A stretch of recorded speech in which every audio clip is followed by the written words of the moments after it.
کفر دو قسم کا ہے،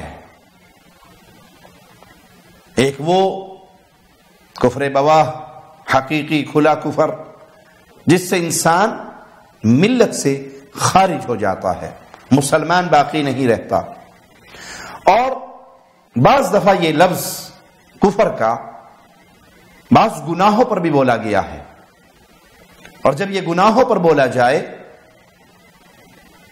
تو اس سے مراد کفر دون کفر ہے، یعنی وہ عمل کرنے والا بندہ ملت سے خارج نہیں ہوگا، اسلام سے محروم نہیں ہوگا، اسے پروٹوکول مسلمانوں والا ہی ملے گا، اس کا جنازہ پڑھا جائے گا، اس کے لیے مغفرت کی دعا ہوگی۔ ہاں، اس نے ایسے اعمال کیے ہیں جن اعمال پہ لفظ کفر بولا گیا ہے، اور اس سے مراد وہ گناہ ہیں، وہ بڑے گناہ ہیں۔ تو جب یہ لفظ آئے تو اس سے ہمیشہ مراد ملت سے خارج ہونے والا کفر نہیں بلکہ ناشکری ہے۔ آئیے رسول اللہ صلی اللہ علیہ وسلم کی چند احادیث سنتے ہیں۔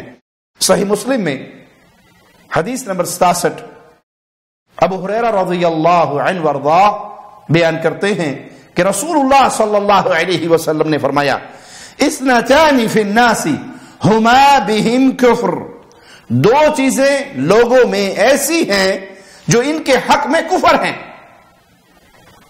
الطعن فی النسب، کسی کے نسب میں طعن کرنا،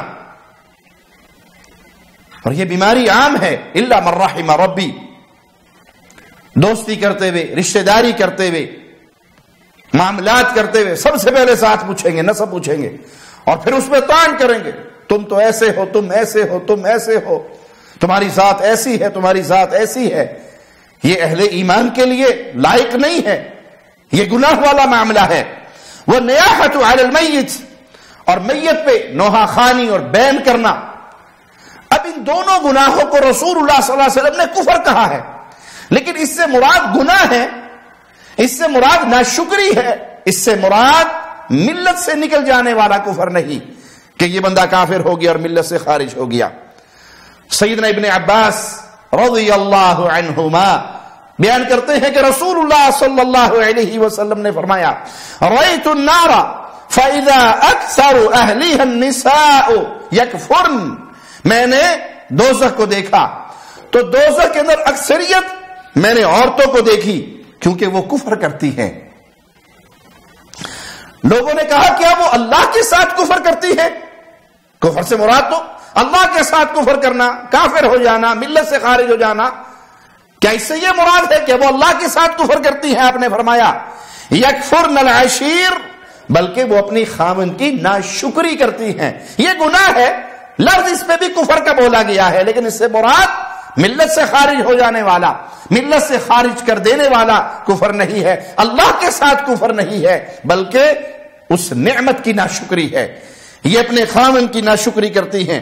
وَيَكْفُرْنَ الْإِحْسَانَ لَوْ أَحْسَنْتَ إِلَىٰ إِحْدَاهُنَّ الدَّهْرَ، اور یہ احسان فراموشی کرتی ہیں، احسان کی ناشکری کرتی ہیں، تم زندگی بھر ان کے ساتھ نیکیاں کرتے رہو، ثُمَّ رَأَتْ مِنْكَ شَيْئًا، ساری عمر آپ کھلاتے رہے، پلاتے رہے، رجاتے رہے، دیتے رہے، کھلاتے رہے، ان کی بات مانتے رہے، ان پہ خرچ کرتے رہے، بہت اچھا سلوک کرتے رہے، اور کبھی کسی ایک موقع پہ وہ آپ سے ناراض ہو گئی، آپ اس کی ڈیمانڈ پوری نہ کر سکے، آپ اس کو وہ کچھ دے نہ سکے جو وہ مانگ رہی تھی، وہ چاہ رہی تھی، تو پھر کہتی کیا ہے؟ قالت ما رأیت منک خیرا قط، تو پھر کہے گی کہ میں نے زندگی میں کبھی تجھ سے بھلائی نہیں پائی۔ ساری عورتیں ایسی نہیں، بہت ساری عورتیں اچھی ہیں جو دین کو سمجھتی ہیں، جو خامن کی شکر گزار ہیں، ان کی احسان مند رہتی ہیں، ان کی خدمت کرتی ہیں، لیکن ایک بہت بڑا ٹولہ عورتوں میں سے ایسا بھی ہے کہ آپ ان کی ساری عمر خدمت کرتے رہے اور اچانک ان کی کوئی ڈیمانڈ پوری نہ کر سکے تو نتیجہ فوراً کیا نکلے گا؟ وہ پچھلے سارے پر پانی پھیر دے گی۔ بعض ایسی بیویوں کو بھی ہم نے سنا ان کے حالات اور مسائل کو کہ جب غصے میں آتی تو قلم کاغذ لے کے بیٹھ جاتی کہ اچھا ٹھیک ہے، اگر آپ کہتے ہو کہ میں نے آپ کو نیکی کی مجھے لکھواؤ، ہماری شادی کو 20 سال ہو گئے، 25 سال ہو گئے، آج تک آپ نے میرے ساتھ کیا نیکی کی ہے؟ انا للہ و انا الیہ راجعون۔ یہ جب سے تمہیں گھر لے کر آیا ہے، تمہیں کھلا رہا ہے، پلا رہا ہے، تمہارے کپڑوں کا بندوبست کر رہا ہے، تمہارے اخراجات کا بندوبست کر رہا ہے، صبح نکلتا ہے ڈیوٹی کے لیے، کس کے لیے؟ شام کو تھکا ہارا آتا ہے تمہارے لیے، تمہارے بچوں کے لیے۔ اسلام نے جو عورت کو عزت دی ہے، اللہ کی قسم عورت کو وہ عزت دنیا میں کہیں نہیں مل سکتی۔ میں کئی دفعہ یورپ کے کئی ممالک میں گیا اور وہاں کے حالات دیکھے اور وہاں کی عورتوں کے حالات سنے۔ مسلمان عورت اپنے گھر کی شہزادی ہے، اسے اپنے گھر سے نکلنا نہیں پڑتا، اس کا خاوند اس کی ساری ضروریات پوری کرتا ہے، اس کے ذمہ ہے کہ اپنے گھر بیٹھو، اپنے بچوں کی تربیت کرو۔ یورپ کی عورت کا یہ معاملہ نہیں ہے۔